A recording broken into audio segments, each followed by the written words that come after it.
What is going on, guys? My name is Bucky Roberts and welcome to your very first tutorial in the Ruby programming language. Now, in these video tutorials, what I'm going to be doing is teaching you guys all about the Ruby programming code. But before we start jumping into messing with the code, the very first thing we need to do is actually install Ruby on our computer.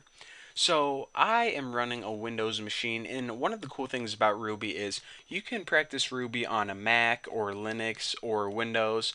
Now the installation process is a little bit different for each, but I'm gonna guess most of you guys watching these videos have Windows.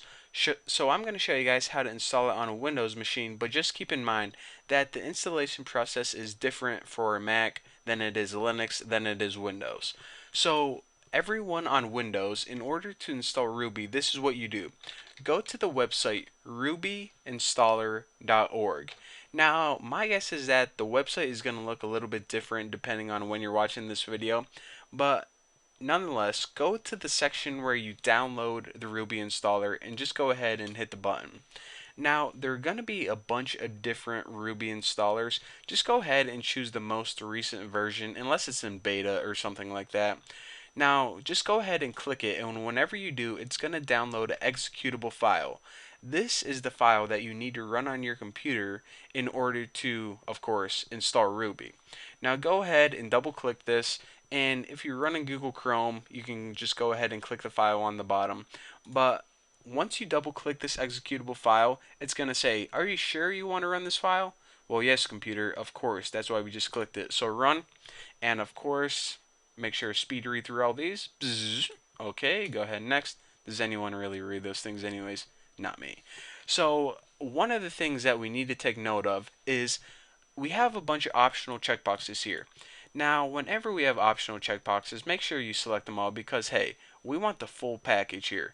I'll explain to you guys whenever we're working with Ruby what all these things mean, but for now, just make sure you have all of these checkboxes checked. The default area is probably the best area to choose, and go ahead and hit install. Now, it's a really small file, so it's not going to be long to download, and it's not going to take too long to install. So once it does, it's going to give you a little message that says, "Okay, Ruby is now installed on your computer." Awesome. So just go ahead and hit finish. Now it says it's installed, but is it really? Was it lying to us? In order to verify that it was installed, go ahead to your start menu and choose all programs, and now scroll down and hopefully you have a folder called Ruby something.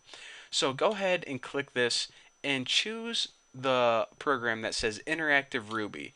This is where we're going to be doing a lot of our learning Ruby.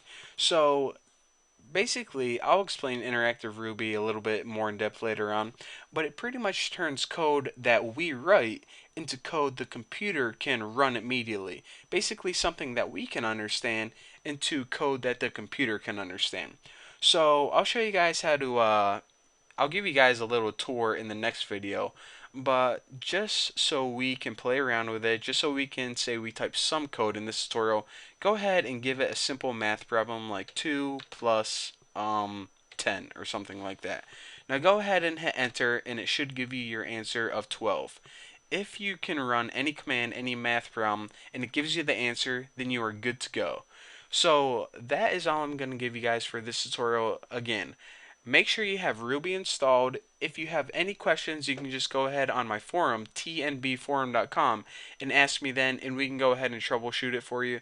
But anyways, in the next lesson, what I'm going to be doing is talking to you guys about what all these numbers mean right here, and we're going to be start coding in Ruby. So that's what you have to look forward to. Thank you guys for watching. Don't forget to subscribe, and I'll see you guys in the next video.